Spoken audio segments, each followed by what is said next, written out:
Welcome to Everyday Martial Artist, a weekly podcast where you'll join me, Brian Doucette, as I interview a different martial artist each episode and hear their story. Some guests you may have heard of, and some you probably haven't. Be sure to subscribe where all your favorite podcasts are available. Also visit our website at everydaymartialartist.com. If you're listening for a specific interview, I sure hope you'll stay and check out the other episodes. A very special thank you to Topher Williams for our custom theme music. And now, the newest episode of Everyday Martial Artist. Everyday Martial Artist is brought to you by KOOnline.com for all your martial arts needs. Sparring and safety gear, rank belts, uniforms, weapons, patches, and more. Wholesale supplies made by martial artists for martial artists. Visit us today at ko-online.com. Hello and welcome to Everyday Martial Artist. I'm your host, Brian Doucette, and as we do every week, we're joined by a brand new guest talking about their life and their journey throughout the world of martial arts. My guest today is a recently retired senior agent for the U.S. government with extensive experience in conducting criminal and administrative investigations. With a career spanning over 25 years in law enforcement, she's been the lead investigator on several high-profile cases. She is a sought-after speaker and presenter in corporate, law enforcement, and mental health arenas because she's a relatable badass. She authored numerous mental health and law enforcement-related articles in various publications and professional journals. She's a co-author of the award-winning bestseller Get Up and Fight, the memoir of Rusty Kanokogi. She's consulted on the television program Law & Order SVU, was a story consultant to a pre-production documentary, and an associate producer for a motion picture. And hey, she even took second place in Nathan's hot dog eating contest in Coney Island. And if all this wasn't enough, she's a 6th degree black belt in judo, a member of the U.S. national judo team, winning medals for the USA in many international competitions, and also a well-respected judo sensei. Please welcome my guest today, Dr. Jean Kanokogi. How you doing today, Jean? Hey, Brian, how are you? I'm doing good. I appreciate you taking the time to do this. I'm really looking forward to this conversation. Me too. It sounds like we, as we were talking pre-show, we have so much in common, and a lot of common goals is to talk about martial arts and mental health. So thanks so much for having me. This is a great platform to do that. Appreciate that. So what we like to do with all my guests, and especially with someone who you had a mother who was heavily involved in judo. So I'm curious how you first got involved. You know, where did that first spark come from for martial arts? Or was it something you even had a choice of? Or was mom just saying, you're joining judo? Kind of how did that start for you? Well, I have to tell you, it's a funny story. I was practically born on the mat, and that's actually not a joke. My mom, the Rusty Kanokogi, was the mother of women's judo. So here she was teaching judo, and one of her students happens to also have been her OBGYN. She was pregnant with me at the time. And that's when it happened. In the middle of helping him prepare for his black belt, he had to do his Nagi no Kata. So she's teaching judo, teaching this class, water breaks, everybody goes to the hospital, and she had her doctor with her, so that was easy enough. So now she's in the hospital waiting to give birth, and now we're talking late 60s. Mm-hmm. So it wasn't like today's modern hospital where, you know, you see something and, you know, whatever you see, it's like, okay, mind your business, keep going. Because as you saw my mother laying there, counting contractions with her doctor in the room with her, he had his black belt test coming up a couple of days after. So he had to learn that kata. He had to understand it. So what is she doing? She is doing kata form practice, judo uchikomi with him to get the contractions going, to get me out of there. And at one point, I guess they started grappling and she was choking him. Because in judo, as you know, there's throws, chokes, arm locks, and pins. So she whipped the choke on him just because I guess they were grappling. And it's fun when you're doing like uchikomi and you just pull out a choke. So imagine walking by, seeing the doctor in his physician's jacket, my mother in her hospital gown, choking her doctor with her big belly. And then my father comes to the hospital. He was in the middle of teaching another judo class, and my father is Japanese. He's originally from Japan. Mm-hmm. So at that time, his English was fairly broken. Lo and behold, my mother gives birth. I come out. The doctor comes and sees my father and says, "Sensei, congratulations. You have a baby girl." And my father was so excited, he told the doctor, "No, not yet. Wife is pregnant." So the communication was hysterical. They all finally got on the same page. The doctor did get his black belt. And that's how I was born into this judo world. Wow. That's definitely the best intro story I've ever heard. And coming from a background of my mom being Russian and German, my father being from Japan, so I was born into this street fighting, martial arts, Japanese Jewish world. Hmm. And using my skills of martial arts that I learned, introducing culture into using the cultural philosophies, and then going and talking about this and applying it to everyday life to help me in my career in law enforcement, to help me when I'm helping people in the mental health arena. So this has been such a great ride. But digressing for a second Hmm. and going all the way back to when I was born. I pretty much didn't have a choice to be in judo if I wanted to see my parents, because they were both judo instructors. So then when you got to the age where you could have made the decision, what at that point, like what made you want to keep doing it? What was it about it that made you want to make it part of your life going forward? Well, at that point, when I was able to make my own decisions, I was already in judo seriously practicing and competing in judo probably for about 14 years at that point. Wow. So it's almost like a sunk cost, why stop now? And plus, one of the beauties of at the time I was on the junior national team, and then subsequently at a very young age, I made the senior national team. I also traveled extensively internationally and nationally, and I picked up friends from all over the world. Nice. And these people are lifelong friends that we compete against each other, but yet afterwards we all go out to dinner. We got to know each other.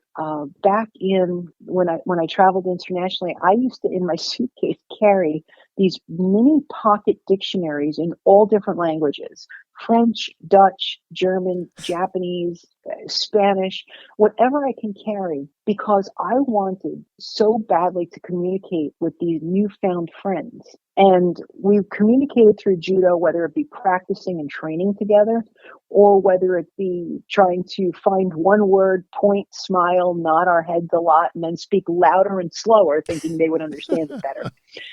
Wow. And some of these friends have become, and thank goodness in Europe they teach English, because, sadly we only learned either Spanish, English, or French Hmm. in school, and not so much where the emphasis was put on the importance of it. It was just kind of learn some words. Thank goodness the Europeans and in the Asian countries, they really push English, because now we still communicate tremendously. And these are some of these world champions, these Olympians that I grew up with. And I'm just so fascinated that we forged a lifelong friendship all That's these awesome. years. Wow. And you mentioned competition. Do you remember your first ever judo tournament?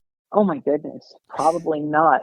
No, I don't remember. Let me think. I don't remember my first tournament because there were just so many. I was probably terrified, and terrified for a few reasons. I was never afraid to lose. I think I was more afraid to win because of all the expectations that came with it. Oh, Uh, okay. yeah, I was always afraid of that. And I wasn't afraid of my opponents. I think it was just the pressure of performing. But later on, I heard a quote.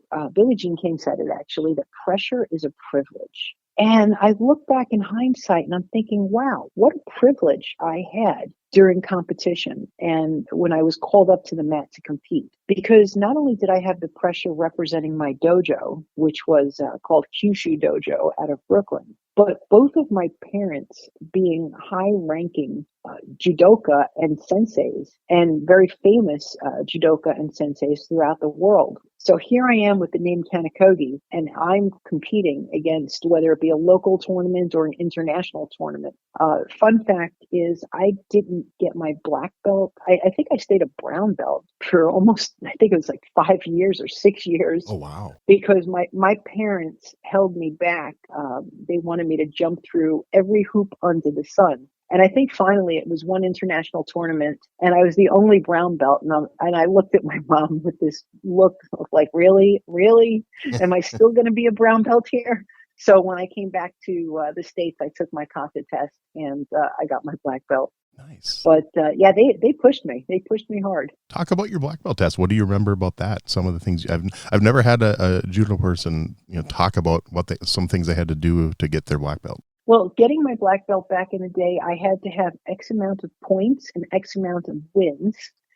There was also a competition. I think it was an open belt, open weight competition, or 3 different medium, heavy, and lightweight competition. And you had to win, I think it was 3 or 4 matches, and they call it Batsugan, where you just had to win. You had to really be the top of your weight group. And then you had to perform kata, nagi no kata, and you had to demonstrate superior skills in executing all of these judo techniques. And then I believe I had to do an oral test where I was asked questions to demonstrate, or I was told a throw or a choke or a pin, and I had to demonstrate it. Wow. What was really cool is my partner at the time for these events was one of the members of the Haitian Olympic judo team. Oh, wow. So he helped. Yeah, so he was my judo uke, my partner, doing all of these and allowing me to execute all of these techniques.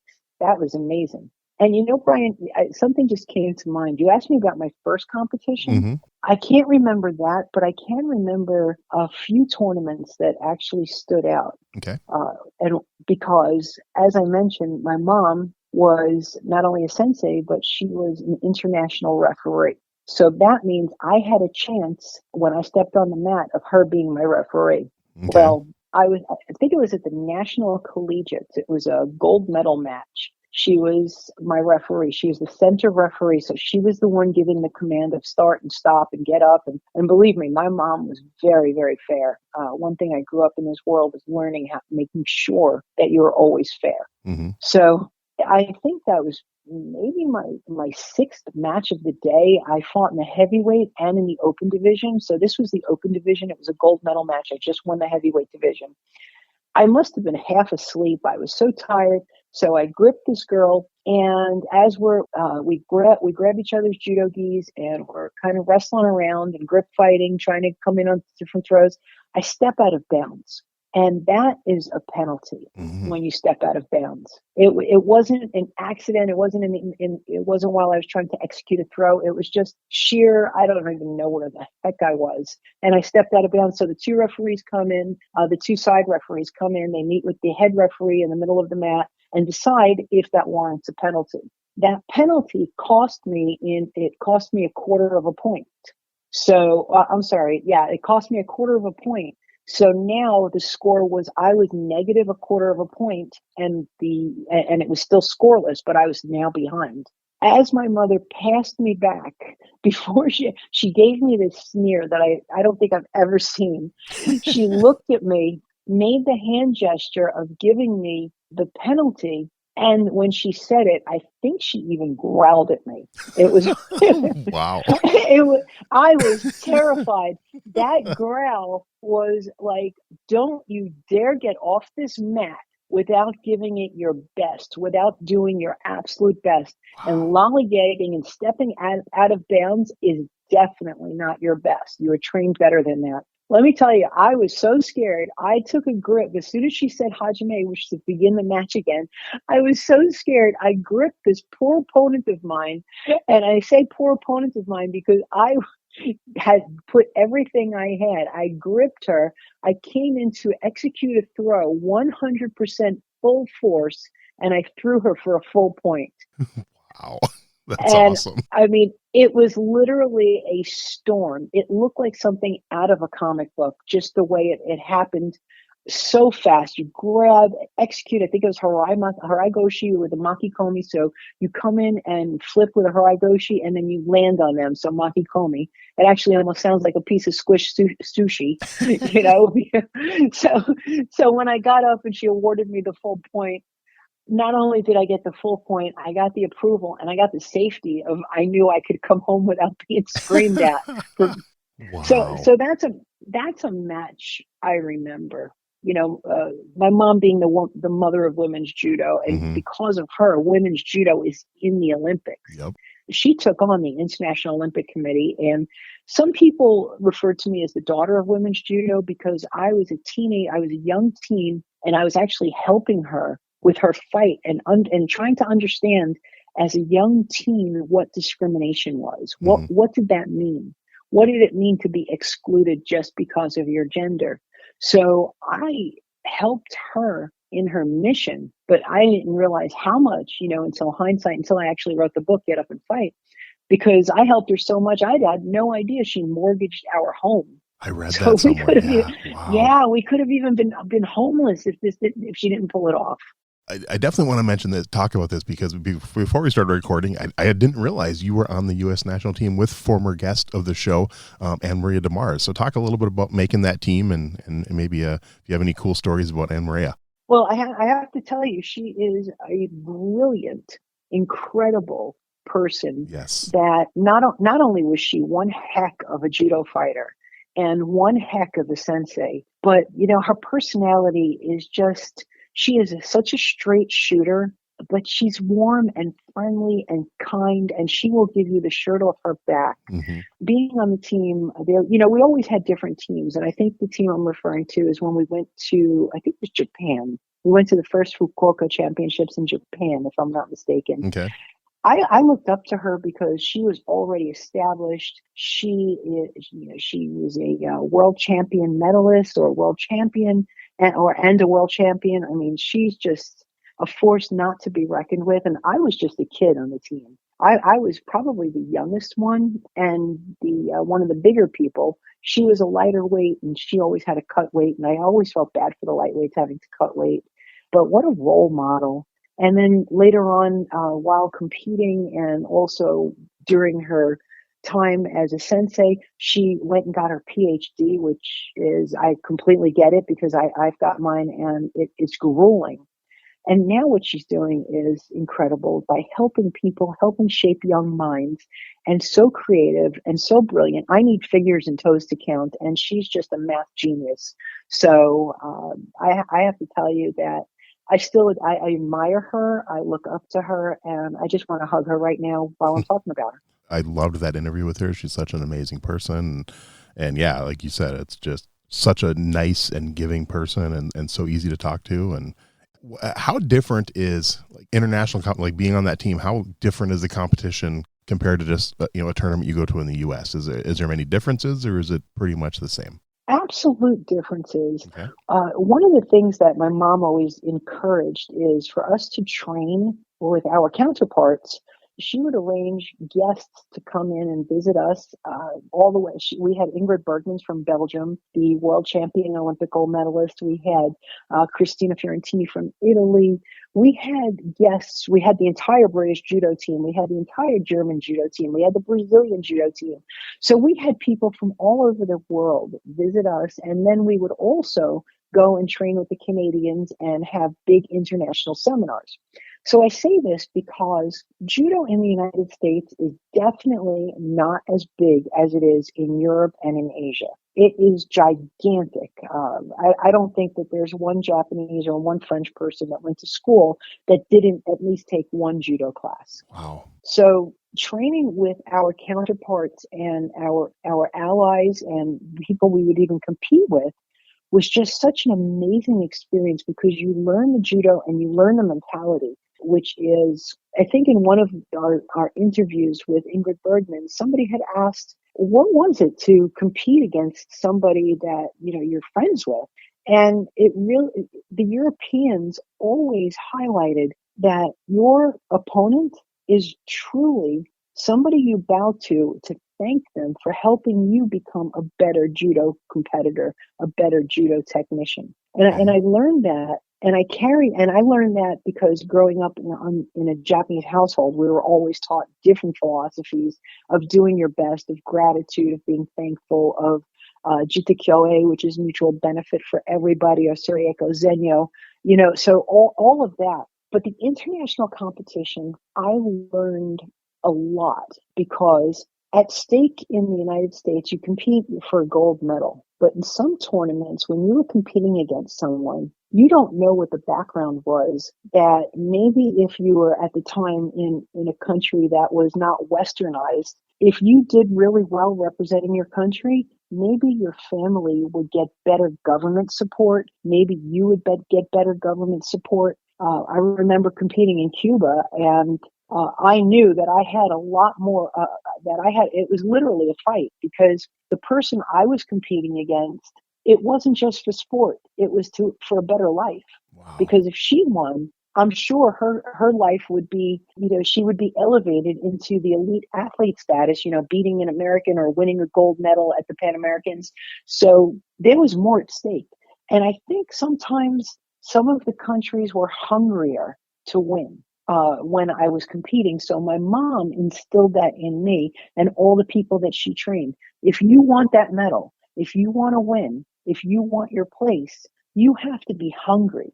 And not hungry where you're deprived, but hungry where it's something inside of you. And I always equate it to like a Rocky movie where he was just so hungry. He trained outside the box in the most unorthodox ways.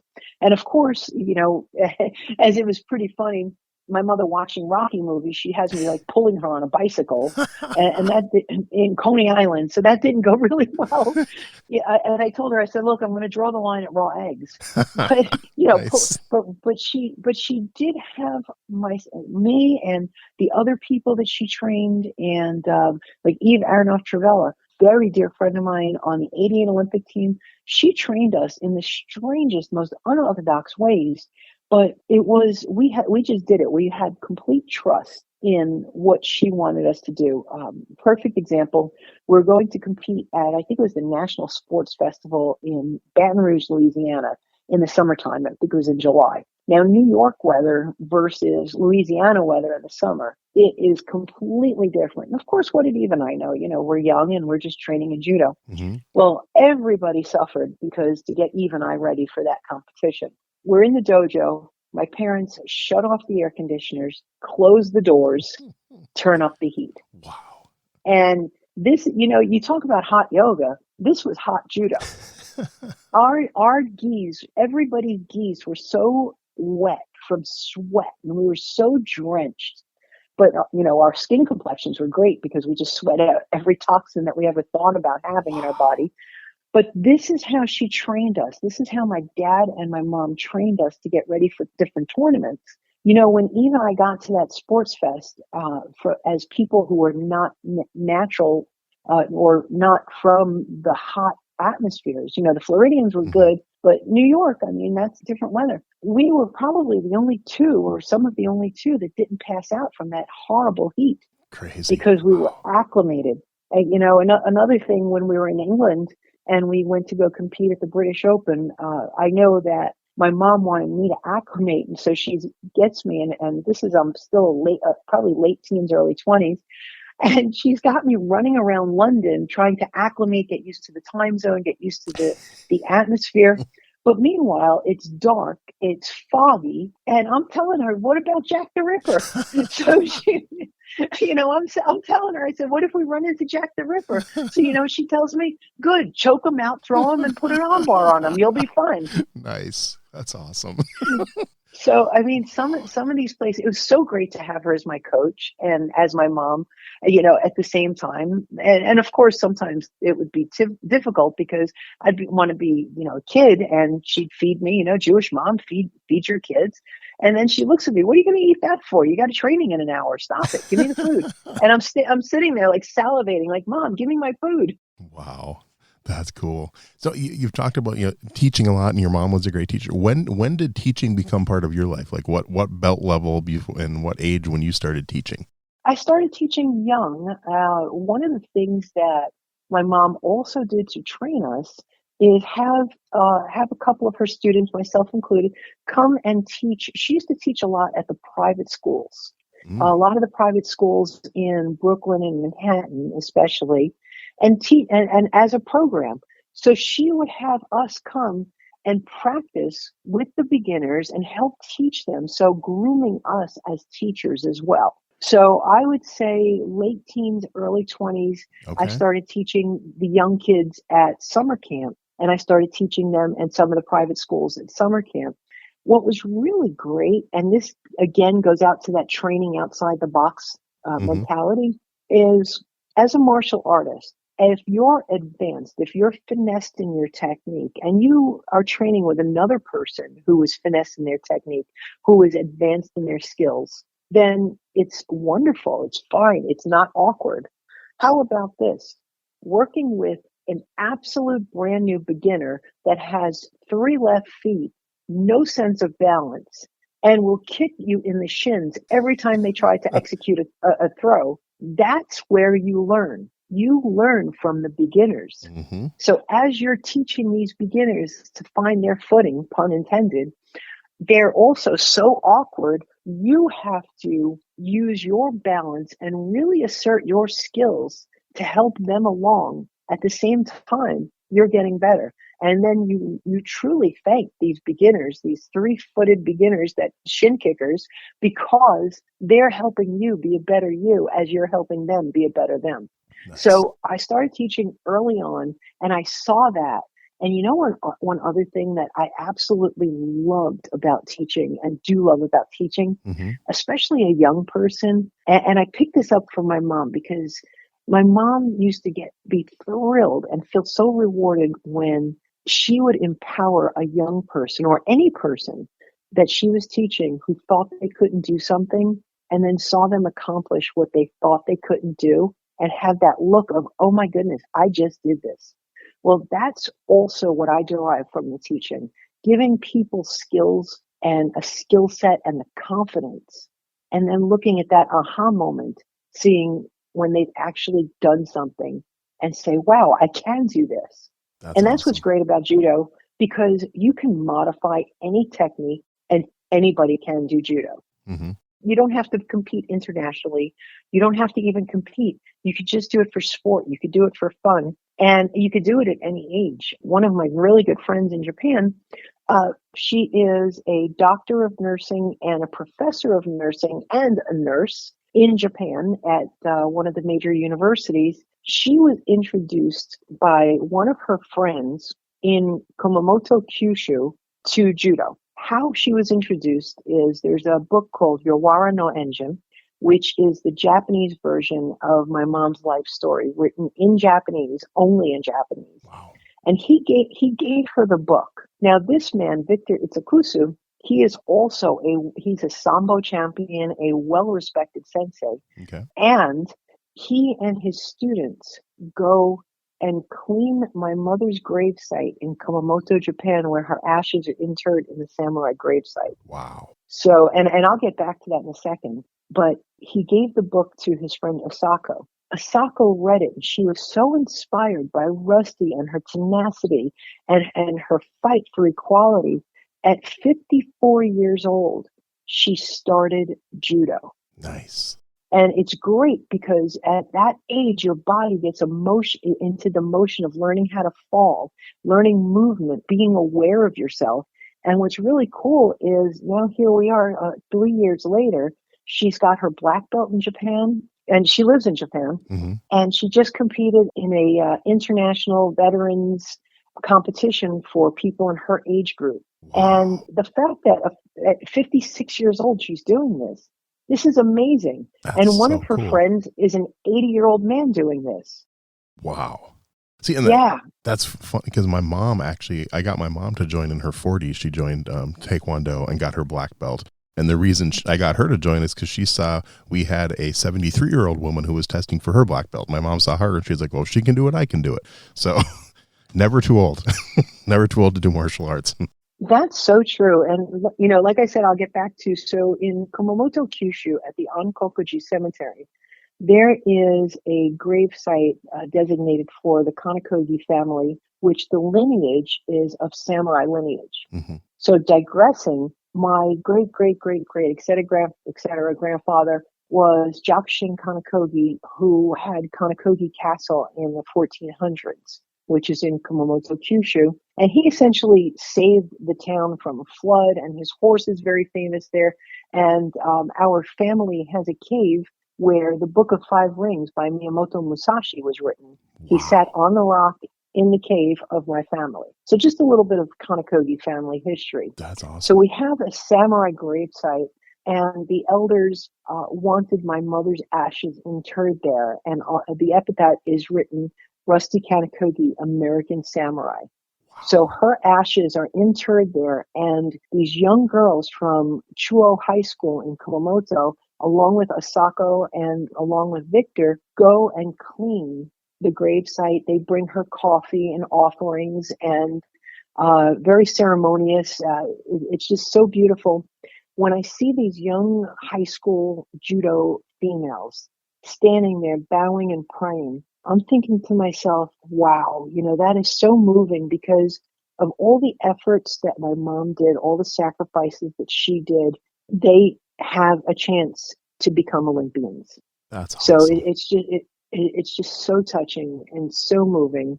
And that really inspires me to keep going, to teach judo, to stay in shape, and really carry on Rusty's story as well as my own. Nice. Well, I definitely want to get to the book, but first, we talked about teaching. Think back to when you were a teenager to now. What has changed the most about your teaching style over the years? I think over the years, I've calmed down a little bit. Okay. So back then, I wanted to get all my students ready and then just compete and then just fight each one of them. So one of the things that I used to do, which was great, is once my students learned how to fall and once they had some techniques, I would line all of my students up, especially, at the summer camps. And it was fun. We have something called randuri, which is form practice, but it's like a free fighting, not to hurt each other, but just to really learn and practice your skill set. So I would line everybody up and I would go start with the strongest first, whether it be boys or girls, and then do a 2-minute match with each one. Because this way I could practice my skills, they could practice theirs. I don't do that any longer. So that's why I say I calmed down. I don't think anything really has changed other than that, because the basics, you have to get all the way down to the substrate. You have to do the absolute basic skills and have the patience to keep doing it. Everybody wants to learn judo and, okay, when can I throw someone? When can I get thrown? But before you even do that, you have to learn where your feet are, where your hands are, where your head is. A lot of people are so disconnected from their own body, from their own awareness. That's step one. Learn who you are and where you are. The next step is let's learn some body movement. Let's learn how to fall down. And that probably could take a week or 2 weeks to even get that. And that's repetitive practice, nonstop, constant practice. You don't just learn how to fall once and think you got it. Because what happens is in that split second situation, if you don't know how to fall, you're not going to think. You have zero time to think. It's either your body is going to react or it's not going to react. So I really like to instill in my students, anybody that I teach, is how to fall. Once you learn how to fall, it's easier to learn how to fight. Nice. Because if you don't learn how to fall before you learn how to fight, then you're going to be so worried about falling. That makes sense. I took Right? a keto for 6 months when I was in college, and I think the first 3 months, all we did was learn how to fall, which was so important and so helpful. So I definitely get that. It is. And that's great for any age because, you have to protect your head. And if you could protect that melon from hitting the ground, then everything else can heal a lot easier. You could always heal a hand, heal a scrape, heal a twisted ankle. But if you hit that head, sometimes there's no second chance to that. Definitely. So that is so important. And matter of fact, my friend Eve, who was on the Olympic team for '88, she actually teaches senior citizens falling for seniors. Oh, and cool. She started a program to help senior citizens learn how to fall, which probably saved a few lives, hips, ankles, arms, shoulders. So that is so important.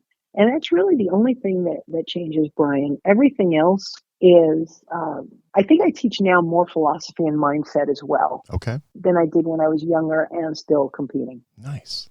So I definitely want to get into the book now. Now, first of all, where did the idea from the book? Was it your idea? Was it your mom's idea? And just talk about that process and kind of what it was like writing that book with your mom. Well, it was my mom's idea, and that was back in, I think, 2004, 2005. Okay. So she said, listen, I need to get my story out. She started putting together a couple of chapters, and she would send them to me, and I would just tighten up the English a little bit and say, no, Mom, you can't use that word. So we'd go back and forth, and then we would joke because being in law enforcement, I used to joke around and say, all right, send it to me. Let me see if the statute of limitations expired before you put that in print. Nice. You know, she was a street gang leader, and she did a couple of things and did a little time in the can. So we wanted to make, you know, so I would kind of just scrub it for that and take a look. And Nice. actually nothing had to be edited for any of That's that good. content. And then she said, okay, well, I want to do this. So she would go and she would work with different writers.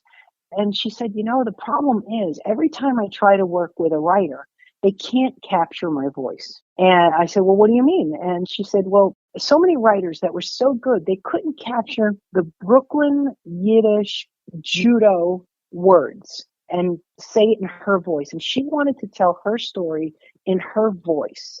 And she said the problem is they were either trying to make it too fluffy, too dramatic, too romantic. And she's like, nobody is getting it. And she was so frustrated. She says, you know what? Let's do this. You and I, we could do this. And I said, well, Mom, I have a full-time job. I'm a federal agent. She goes, so what? You could do this.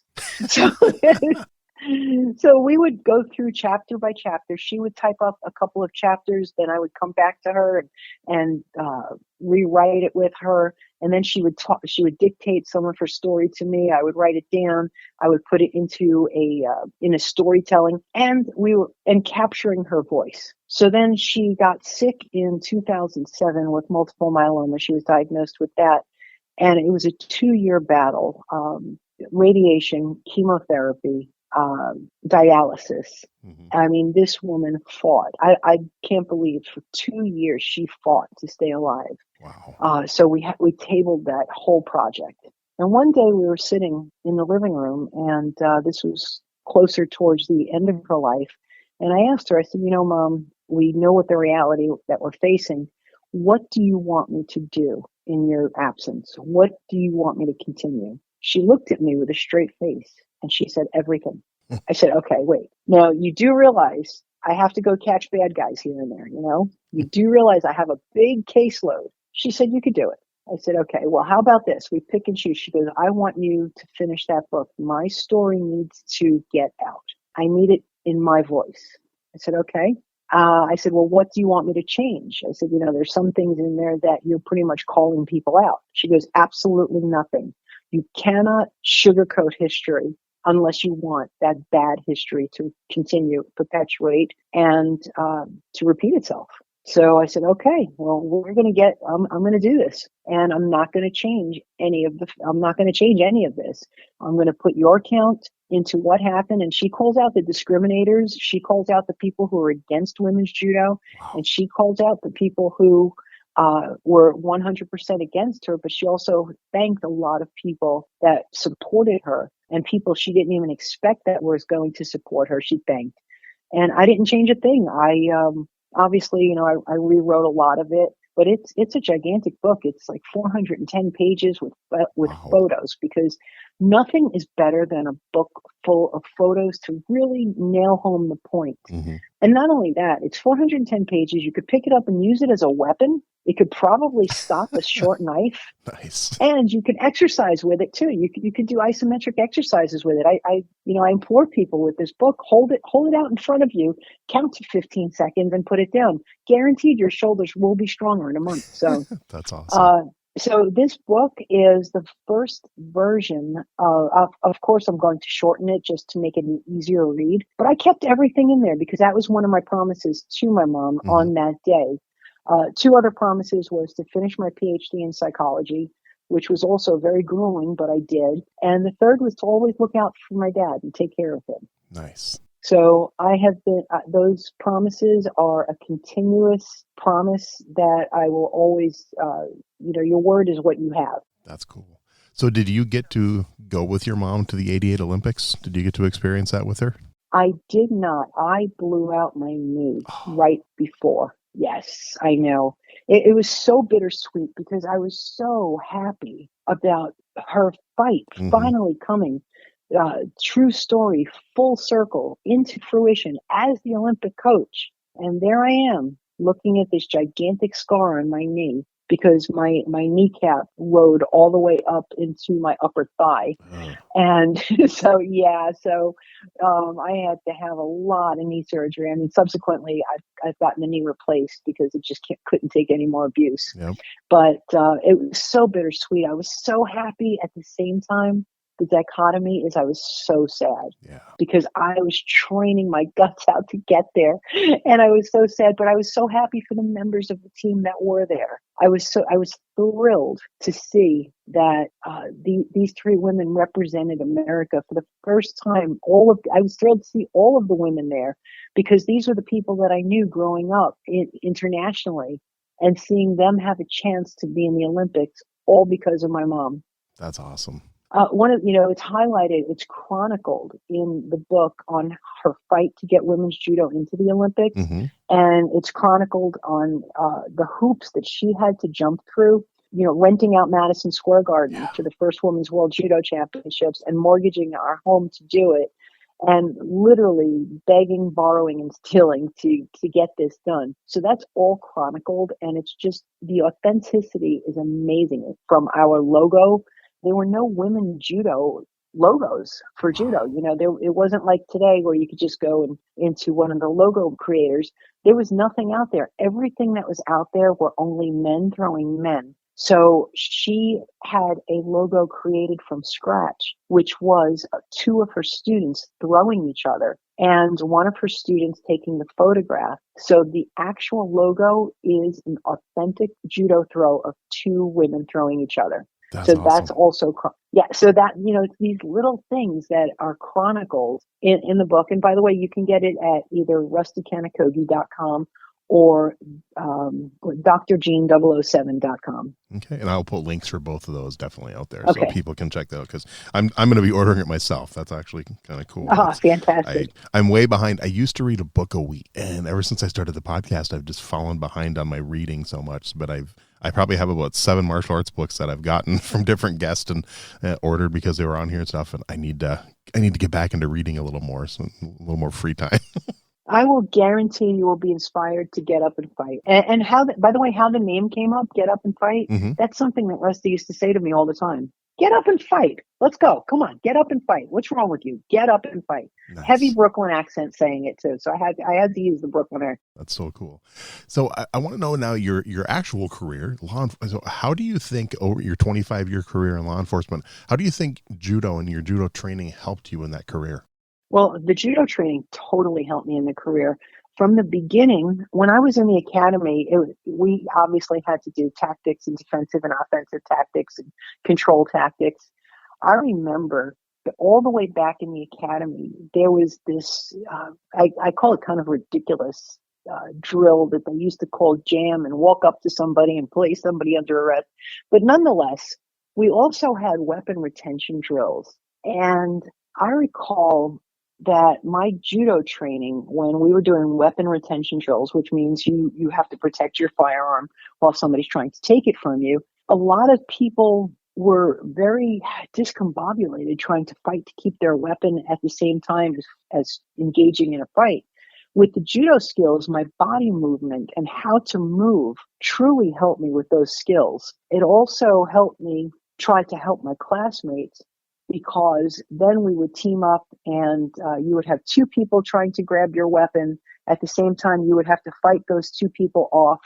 And it really helped me help my classmates become better at their skills and drills. The judo training also had me with the mindset of never give up. Mm-hmm. So that was huge. Further on into my training, I became a controlled defensive tactics instructor. And I was one of 2 females in the class. It was all male dominated, and all guys that were just big, burly, fighting type of guys. And the first day, I think it was a free practice or free engagement where you were doing weapon retention drills and takedowns. And one of the other female in the class got hurt, so she had to go home. So I ended up in this very long, I think it was a 3-week course with all guys. And we used everything from shock knife training to all types of physical training. And if it was not for my judo skills, I probably would have had a harder time but the takedowns all came natural to me. The fighting through things all came natural to me. And I think that really helped. And then one of the really great things about my judo training throughout my law enforcement career is my use of force. Hmm. I knew for a fact that I did not have to use any amount of force more than what was warranted to affect whatever I was trying to do. I knew that I had the skill set that I didn't have to use. So there was no compensation.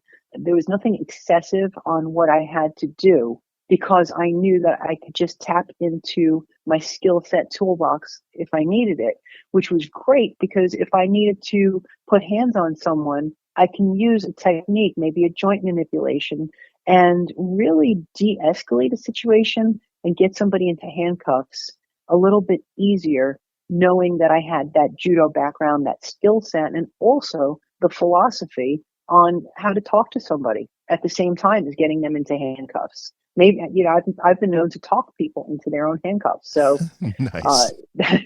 yeah. Well, I'm a psychologist too. Yep. So, I'll talk you into your handcuffs and at the same time as a joint manipulation or maybe an arm bar if needed.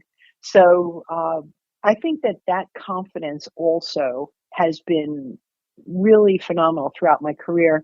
And that's another reason why I got involved in helping teach judo and judo skills to law enforcement, because having that confidence, having that hands-on confidence, whether you're standing or whether you're on the ground fighting, it really will help you overall in any given situation. Nice. And then talk a little bit about how did the public speaking become something that you do? Well, I have a message. I have a couple of messages, and let's see, how did the public speaking started a long time ago when I was helping my mom with the getting women's judo into the Olympics and fighting for equality. A couple of times she would just leave me to handle her press conferences. So that's how that started.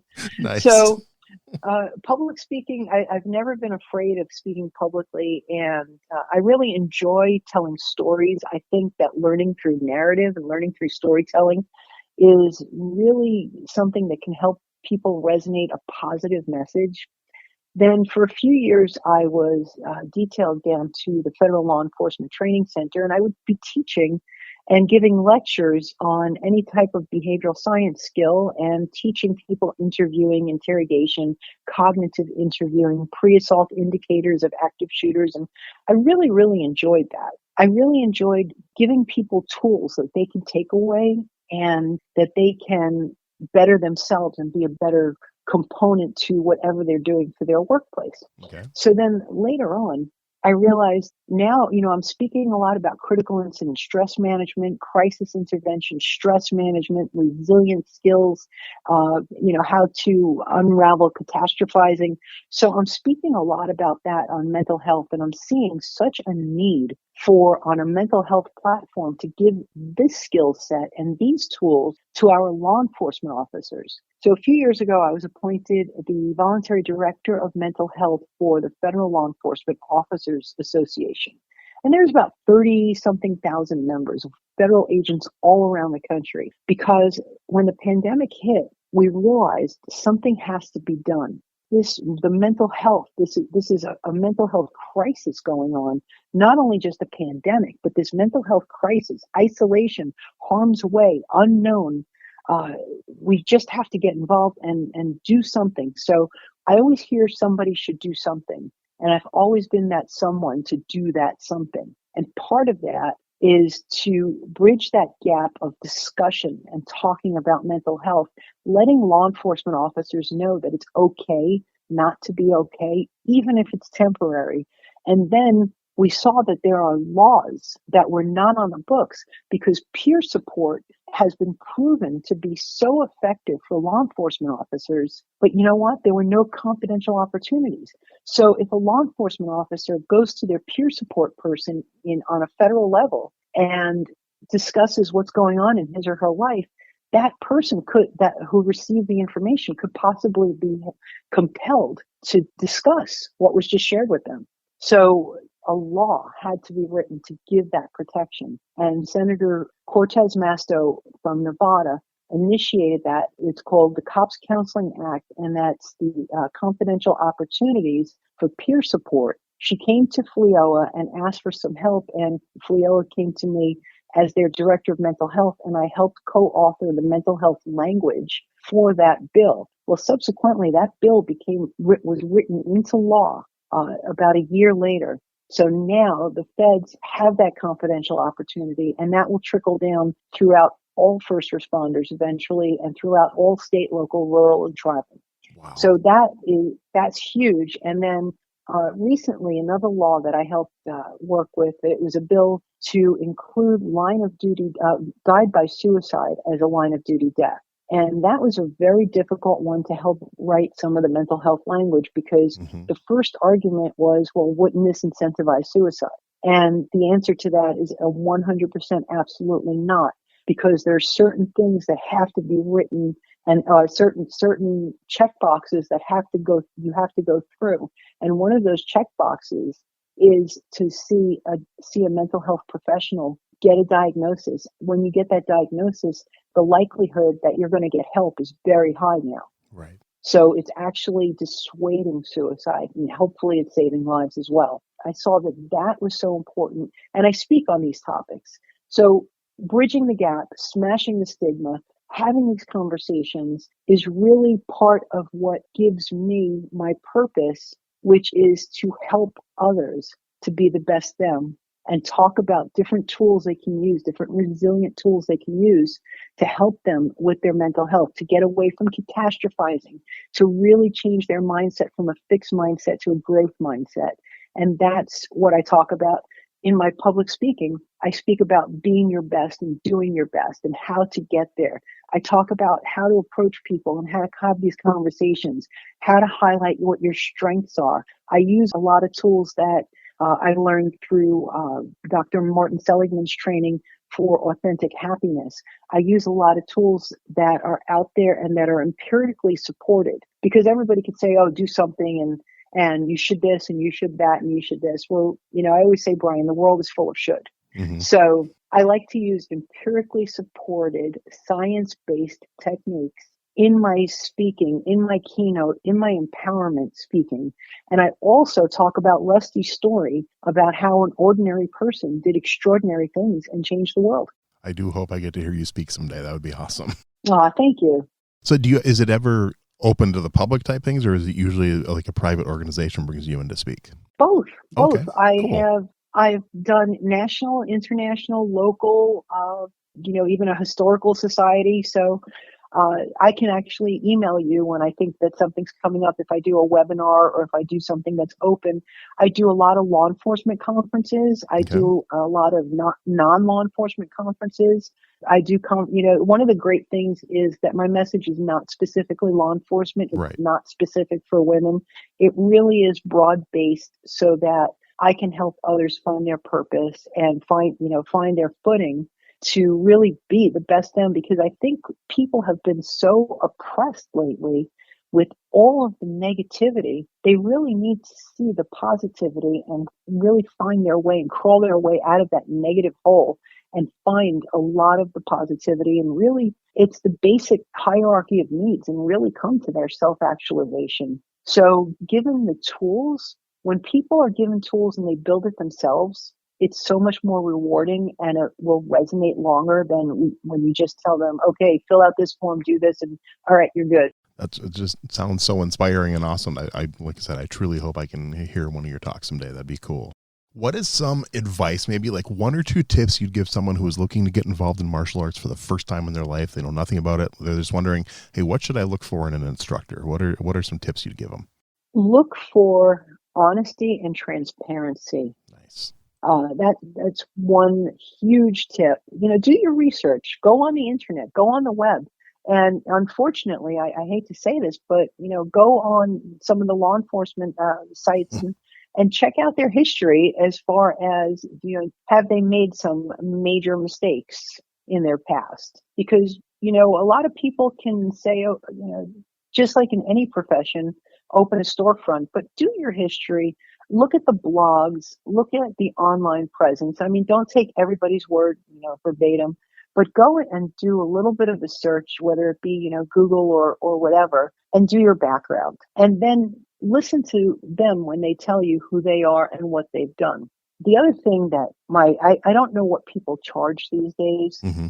but make sure it's reasonable. Because one of the, I've seen through the martial arts schools, unfortunately, like black belt mills, just like in education, there are the degree mills. Mm-hmm. You don't want that false sense of confidence. You don't want to be handed a black belt after, 30 days on the mat and you've paid, $19.99 or something.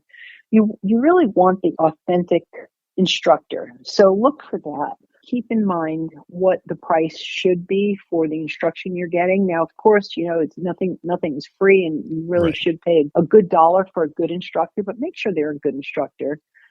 Instructors also, a couple of things that are really important.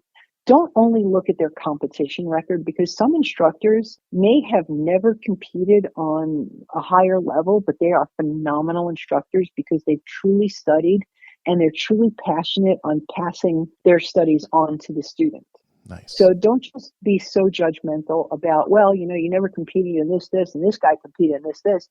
And here's the other thing. Conversely, if an instructor competed all over the place, they may still not be a fantastic instructor because they competed and they trained themselves and they received their training. So look at that as well. Observe a class or two. Observe how the instructor teaches someone. There's always a hierarchy of instructor to student, but also there's a mutual respect. Make sure you see that mutual respect. There's no berating. There is, conversely, there's no coddling. It's not something that a sport or any martial arts that people should succumb to coddling and really placating to, well, I don't want to do that. Okay, you don't have to. No, this is what you do, but unless we have to modify it to physically accommodate you or mentally accommodate you, yes. But if it's just, a matter of being a little bit spoiled and saying, well, I don't feel like doing that. Could you imagine me telling my parents I don't want to do 50 push-ups?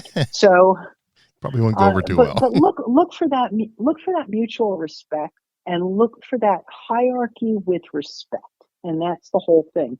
One of the things I love about the Japanese and about judo is we're always taught to leave someplace better than we found it. I don't know if you saw, but recently at the World Soccer game, the Japanese fans actually cleaned the stadium. I heard about that, or their section of the stadium. Did you know that the Japanese soccer team, their locker room was spotless when they left? Wow. And the dojo, our dojo, in any dojo, even the high ranks, the high-ranking black belts, clean the mats and clean the dojo. That's cool. So look for that.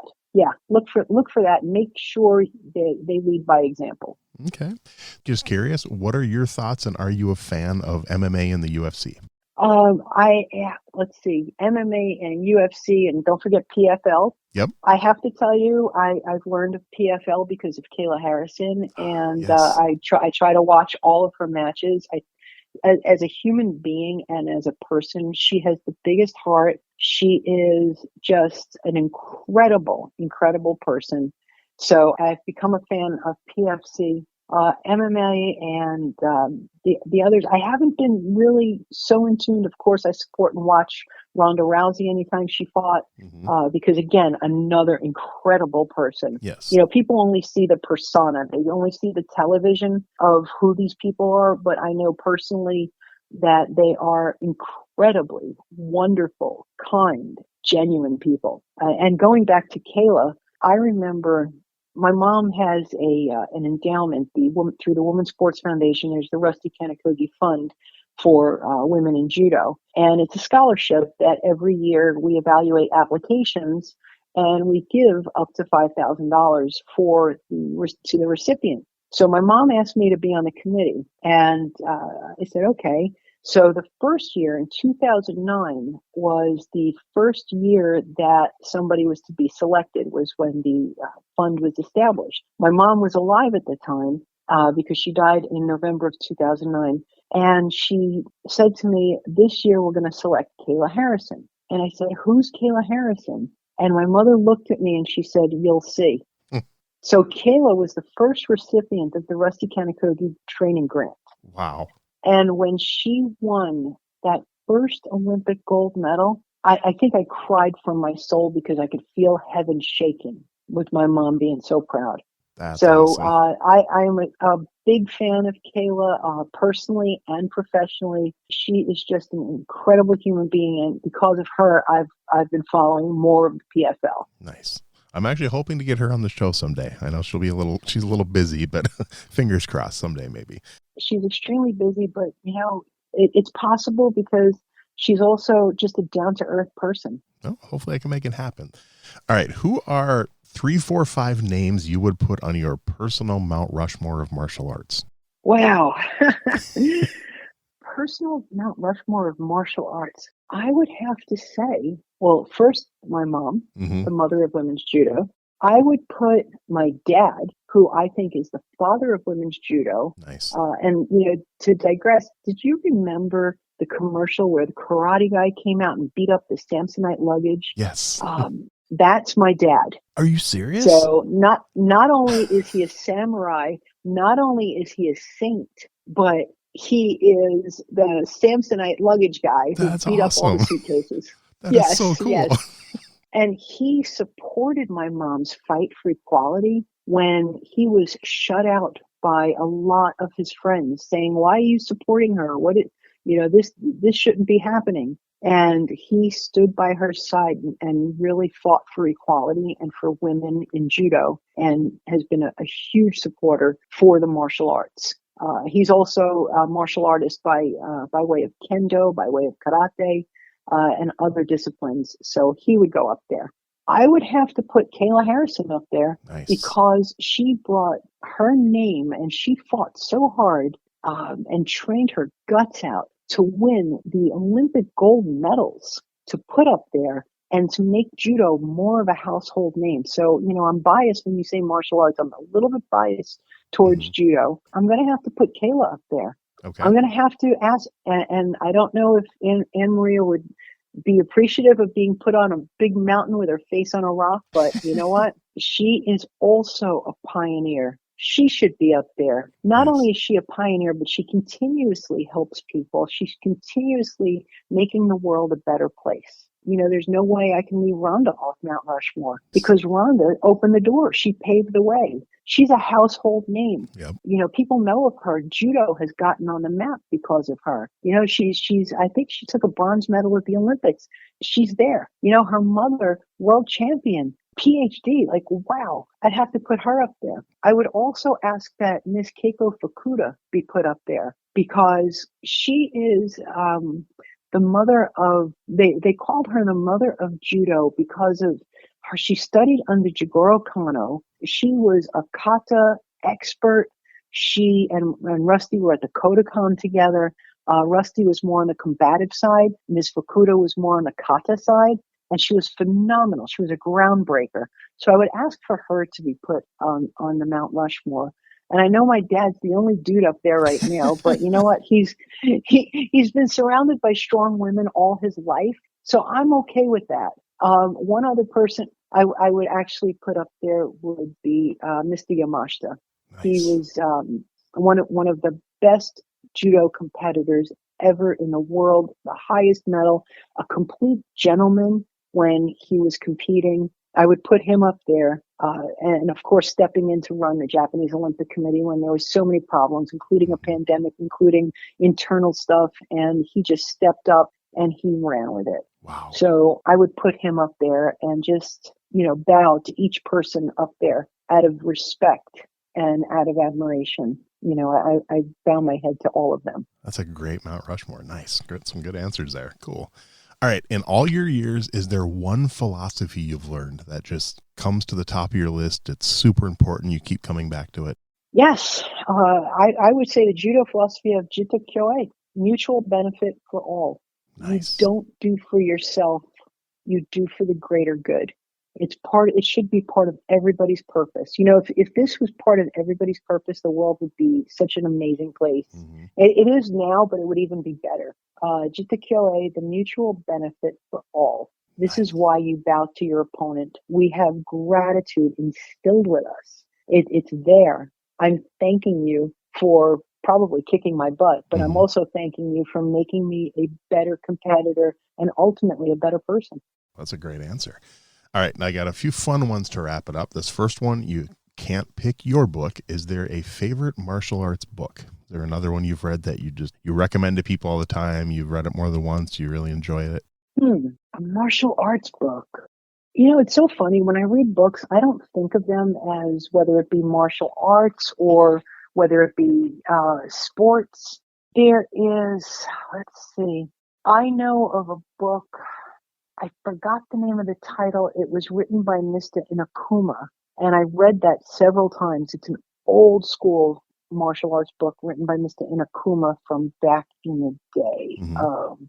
Gosh, I think that's the only one that I've read several times because of the philosophies and the rudimentary basic skills of original judo from Japan. So, Okay, good one. All right, now this one you kind of grew up in the 70s and 80s like I did. Do you have a favorite martial arts video game? Were you ever into video games at all? I was not, Okay. unfortunately, I think the only video game that I was into at the time was the Atari ping pong, and I can still Nice. hear that bleep, bleep, bleep, bleep, because I think that's all we could afford. And then later on, as a special present, we got Space Invaders. Nice. So I don't know if that's martial arts, but and I don't know if Mario Brothers counts because he did all the flips and he collected the There you coins, but go. or Donkey Kong. I think I think you're those are my really the games second. I I think grew you're up. my second guest to say Pong. So you Yeah. know, it says something, I guess. All right. How about a favorite martial arts TV show? I think Kung Fu comes to mind. Okay, the original. Uh, Nice. yeah, the original Kung Fu comes to mind because it was always somebody fighting for the underdog. And that comes to mind. Of course, I loved growing up the Bruce Lee movies Mm-hmm. and the acrobats. You'd see that. I'd sit there Saturday after watching Abbott and Costello, and then the Bruce Lee movies would come on, and I used to love watching that. Of course, try to emulate that. Broke a few pieces of furniture here and there. So I got throwing stars and Nice. got them taken away from me by my parents, and just typical Brooklyn kid stuff. Okay. But I remember loved watching. Was it Keith Carradine in the original? Yep, David Carradine. Sorry. David Carradine. Yep. Yep. I loved watching that because he was always just fighting for the underdog, fighting for what's right, and standing up to bullies. And that's huge to be able to stand up to bullies. I viewed myself subsequently in high school and not college, but junior high, as the anti-bully because Nice. I would stand up to the bullies. That's cool. Of course, the Brooklyn side of Rusty taught me how. That's awesome. All right. How about a favorite martial arts movie? Is there one that stands out? Yes, and this is really off the cuff. The Last Dragon. Oh, It okay. was an 80s-ish Yep. movie. Barry It was, Gordy's The I think, Last Dragon. yes, Yep. and I think El DeBarge The theme sang song. Yep. the theme song, and I'll tell you why, because I love the cute little storyline, and just learning about it and the fortune cookies telling him what to do. Mm-hmm. But just a little by way of background, my mom helped with some of the martial arts scenes. Oh, wow. And at the time, my brother was in it as one of the martial arts background, and my friend Gary was in it as one of the martial arts backgrounds. Really? So I have to say I'm impartial to that movie, and plus I just love the music and all the 80s looking clothes. That's really cool. Yeah, no, that's a classic. That's the one I still have to. My daughter's through a phase where we're watching a ton of '80s movies together, and that's Yeah. one we haven't watched that one yet. But we'll have to. She's heard me talk about Bruce Leroy and the Shogun of Harlem a few times, so Yes. we'll definitely have to watch that one. That's so cool. All right, final question. This one doesn't have to be a martial arts movie. Just overall, a favorite movie fight scene. Wow. Favorite movie fight scene. The first thing that comes up to mind is the Rocky movie where Dolph Lundgren hit him and really rang his bell, but he fought with everything he had to get back up and fight because that type of tenacity, that type of hunger, that type of drive and passion is what it is all about. Nice. Rocky IV, such a good movie. One of my favorites. Yep. That is so cool. Well, before I let you go, anything else maybe that I didn't ask you or we didn't mention that we want to get out there? And like I said, I'll put links for all your stuff when the show comes out and make sure we get, the website and the book information out there. But anything I forgot to ask about? Well, when you introduced me as taking second place in the hot dog eating contest of Nathan. That's right. So I should really kind of explain myself on that one. Yeah, definitely. Rusty did anything she could for publicity for women's judo. Well, we had the young women's German judo team visiting us that summer, and she thought it would be phenomenal publicity to put one of the German judo competitors in that contest. And they said, well, how about one of the U.S. competitors? So my mom looked at me. She said, you're going to eat hot dogs on July 4th. I said, okay. And at the time, one of the women the young women that was exactly the same age as me, she volunteered from the German team to say, okay, I'll do it. Well, she never even ate a hot dog before in her life. So her name is Dr. Birgit Felden, and I say that with such a smile because we are still very good friends. Nice. And in touch constantly. So Birgit and I were entered into this Nathan's hot dog eating contest. So we're just kind of two teams, two girls just eating a bunch of hot dogs with a bun under a time limit with some seltzer water. And they said, go. So we just looking at each other, kind of giggling, but eating hot dogs. And all of these big men were around us, like shoveling hot dogs. And now this is way before the Kobayashi years. Mm-hmm. So they said, time. Well, there it is. Birgit ate 10 hot dogs. I ate 9.5 hot dogs. So she won first place in the hot dog eating contest. I took second. And what's really funny is she came to visit this past summer. We went to Nathan's, and now here we are, way older than when we ate all those hot dogs. Mm-hmm. So I bought, I think it was like 3 or 4 hot dogs, and I had one, and I was like, all right, that's enough. I'm going to be burping for 3 years now. And she ate her hot dog, but there was still one hot dog left, and we ate French fries and everything else. So I was about to go and take everything to the garbage can. And she goes, oh, wait a second. She took the other hot dog, took a bite out, half a bite, and ate half of that hot dog. And she looked at me. She goes, oh, I win again. That's awesome. So now she's coming back this March, and I'm going to do a rematch. Whether she knows it or not, I'm going to do a rematch. And we may have to use the little hot dogs, but I'm going to get that woman. You'll see. So how many total women were was it just you two, or was there more women? It was just us. Okay. That's really cool. So two teenage girls winning. And what's even funnier is, she's Dr. Birgit Felden. I'm Dr. Jean Kanokogi. So you can actually say maybe eating Nathan's hot dogs make you smarter. I've watched that on TV a few times with, like Joey Chestnut and Koyat. I'm like, wow. Oh, wow. Yeah. I could never do that. That's just crazy. But. Are you kidding? I have trouble eating 1.5 hot dogs now. So I couldn't even imagine. I could maybe do 2, but yeah, I'm not gonna try to do it in a contest. We like at work, my full-time job, sometimes they've done stuff and they've had they had a watermelon eating contest one time, and they're like, oh, you should have. I'm like, no, I'm not going. My friend did it. And of course, I'm glad I said no, because afterwards, like, oh, and you don't get to use your hands. I'm like, what? So it was fun watching. Oh, no. As he has his hands behind his back and he's like eating watermelon, just face covered. I'm like, yeah, I'm so glad I said no. He won, so that was good. Well, nice. Bless those fruit eating competitors, because that's one competition I could never do again. Same. That's crazy. Cool. Well, Jean, I have to say thank you so much from the bottom of my heart. This has been so much fun. You have such an amazing life, an amazing story.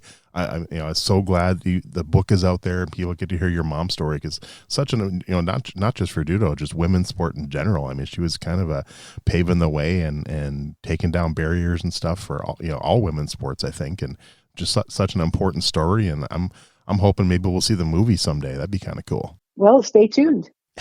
Awesome. Cool. Well, once again, just thank you for your time. I so appreciate it. And I can't wait till we get the episode out there. You got it, Brian. Take good care, and great talking to you. Thank you. Thanks for listening to Everyday Martial Artist. We hope you will join us every week for a brand new episode with a different martial artist telling their story. If you enjoy the show, be sure to leave us a review. Also, be sure to check out our website at everydaymartialartist.com. There you can find all of our episodes and contact us to suggest guests and ask questions. Again, thanks for listening to Everyday Martial Artist, and we'll see you next week.